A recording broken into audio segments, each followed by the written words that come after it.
One of my favorite stories in the news recently is the one about the gay coffee shop owner in Seattle who kicked a Christian group out of his store because they were previously posting anti-abortion flyers around town. But it's not my favorite because of what happened. Actually, I think what happened is pretty unfortunate. It's not even my favorite because of the amazing quotables within the video, which we'll get to in a moment. It's my favorite because it is a perfect intellectual litmus test for principle and consistency. For the last few years, we've had an ongoing cultural battle about the cake. Must a Christian baker violate his conscience and his religious beliefs and bake a cake for a gay wedding? Or should we have a market based purely on voluntary transactions, where each individual is free to participate in the exchange or not, according to what he or she sees fit? Now, it seems to me you must either say Christian bakers must bake gay cakes and gay baristas must brew Christian lattes, or neither side should be forced to participate if they don't feel inclined to do so. There are a few intellectually reckless individuals I have seen try to say that the baker must bake, but the barista need not brew, but I'd be careful. Making that case is the intellectual equivalent of taking on an Olympic gymnastic routine without the proper training. Brian charges down the runway, but then... If you didn't catch the story, quick recap. Around the first of the month, a group of anti-abortion Christian activists was out distributing literature throughout the city. According to their account, they took a break from their activism for refreshment at Bedlam Coffee on 2nd Avenue. They say they didn't engage in any activism within the store. They just bought coffee and went upstairs to enjoy it. And they say that moments later, upon alert from the barista, the shop owner informed them that they have to leave and went on that now famous rant. I'm gay. Okay. You have to leave. So are you denying us service? I am, yeah. So why aren't we allowed to stay? Because this is offensive to me. I own the place. So something you found on public property. Right. So shut up. You just admitted to it being you. There's nothing else you can say. So this is you. So we're not welcome here. I do not want these people in this place. So you're not willing to tolerate our presence? Extremely offensive. Can you tolerate my presence? We are. Right, we're actually in the coffee shop. Really? If I go get my boyfriend right now and fuck him in the ass right here, you're going to tolerate that? That would be your choice. Are you going to tolerate it? Well, no. I mean, we don't want to. Well, then that. I don't have to fucking tolerate this. Well, that's true. I mean, you then don't. Leave. All of you. Tell all your fucking friends don't fucking come here. Okay. Okay. Just know that Christ can save you from that lifestyle. Yeah, I like ass. I'm not going to be saved by anything. I'd fuck Christ in the ass, okay? He's hot. What a ridiculous thing to say. Christ was a giver, not a taker. We spoke about this incident on my podcast, and my reaction is very simple. Well, based on what we can see and hear, it appears the shop owner was very rude. I support his right to serve or not to serve whomever he wants for whatever reason he wants. I don't see any need for legal intervention here. I don't want him forced to make coffee any more than I want a baker forced to make cake. And I have faith that the market will sort out the bad actors. But I've been very curious to hear the other side of this, both from people who might defend Coffee Guy while condemning Christian bakers, but even more so from Coffee Guy himself. And thankfully, we now have the opportunity to do that, because on Wednesday, the coffee shop owner appeared on local radio to give his side of the story. For me, the interview is a mixed bag. I find much of what he says to be massively wrong, but there are points on which I can give him credit too, and so overall I'm happy that he did the interview, because not everything he said is what I expected. The core of the shop owner's argument, and the main thing he thinks people are perceiving wrongly, is that he didn't kick these people out because they are Christian. He says he didn't do it because of their beliefs. He says he did it because of their behavior. This whole thrown out for being Christian thing, that is so wrong. I've corrected hundreds of people, and many of my friends that start with, good for you for getting those Christian blah, blah, blah, and those Christian blah, blah, blah. Christian is not at all involved in this. This was not about Christianity. I'm not anti-Christian. I'm anti-people that print garbage and spread it around the city. From my perspective, I confronted a group of people for handing out really, really ugly flyers all over the city of Seattle. Those were pretty offensive, and that wasn't the only thing they were doing. There's also a huge sticker campaign and the big flyer campaign. They were all over the city doing all kinds of things. At the very least, they littered in a park.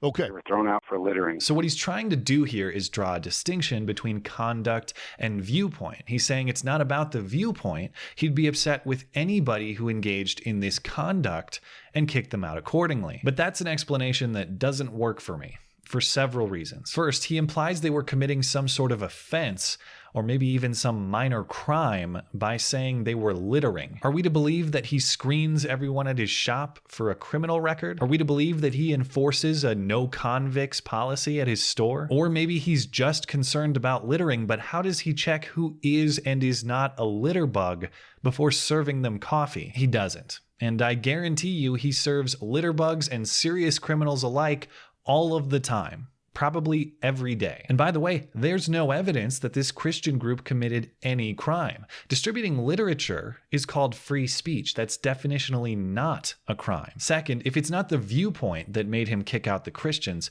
why does he say he's offended by the viewpoint on several occasions, including within the radio interview itself? This is offensive to me. President. Extremely offensive. I have a right to be offended. Those are pretty offensive. Third, he undermines his own argument in a couple of ways. First, he disputes the consistency of the Christian group's political worldview. I immediately would have to ask if every single one of them hands out and puts as much effort into the death penalty. If I had my choice, we wouldn't kill anyone. But, I mean, killing is just wrong in any respect. That's fine if you don't view them as intellectually consistent, but the problem is that's irrelevant when you say you're apathetic to their worldview, which was your original point. You can't say, oh, their opinion doesn't matter to me at all, but by the way, their opinion is total bullshit for reasons X, Y, and Z. And he undermines his argument further by saying these people aren't real Christians. I don't see these people as Christian.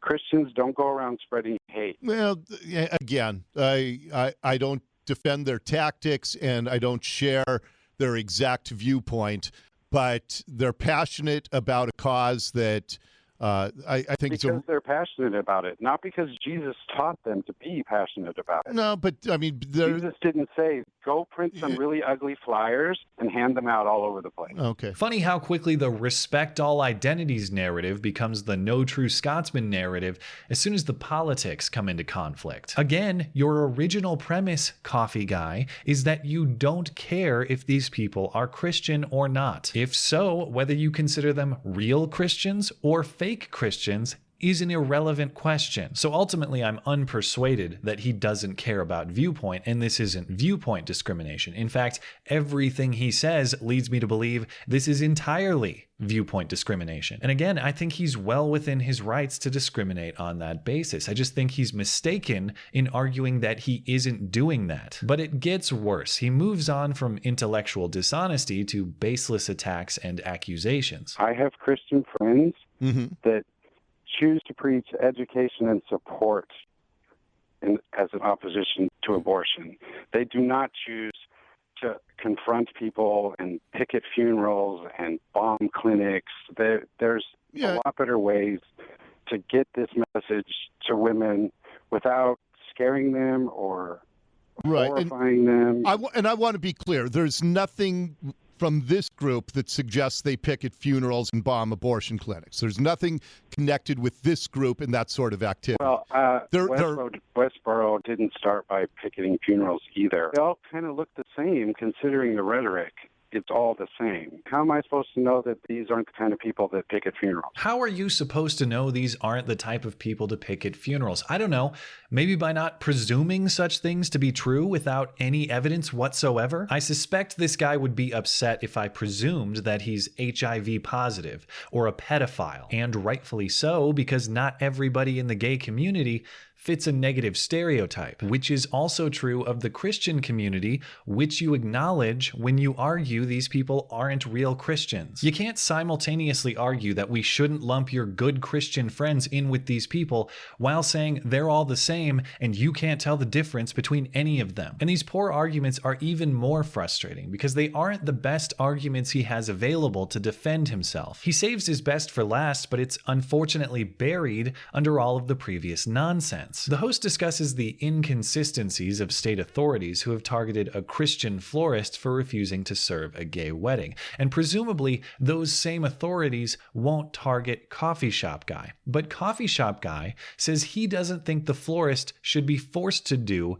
what she doesn't want to do. And the reason I made a big deal out of that, Ben, is because you know what's going on in the Tri-Cities, where a Christian florist didn't want to do flowers for a gay wedding ceremony, and the Attorney General has sued her and tried to destroy her business. And I didn't think she should be destroyed for that. I don't think you should be destroyed, but it struck me as incredibly inconsistent in our state when the Attorney General would go after a Christian business owner, but, you know, and I don't think he would go after you for the encounter that we just heard. I just had a friend of mine's eyes almost fall out of his head when I said, I don't think she should have to do that. I don't think anybody should have to bake a cake or sell flowers to anybody they don't want to. Apparently that is not what I'm supposed to think. It started with the cake thing, and immediately my only real reaction to that was, why would you want to force somebody that doesn't want to make you something to make you a wedding cake? Especially it doesn't seem like they're going to make it very well. You're not going to they're not going to give you their best work, certainly. Yes.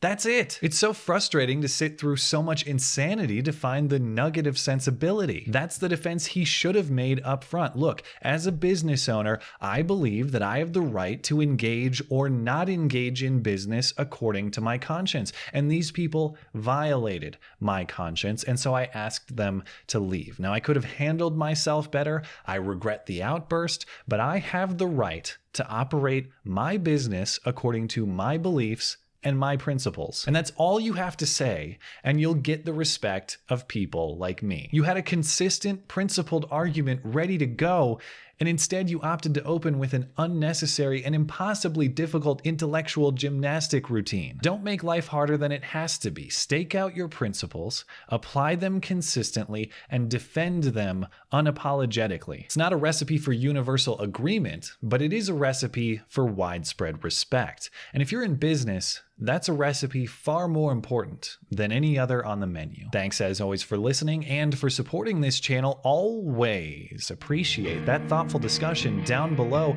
and especially over on Twitter. That is at ML Christiansen. You're always welcome to come hang out and chat in my live streams. Those are linked down in the description. Looking forward to it.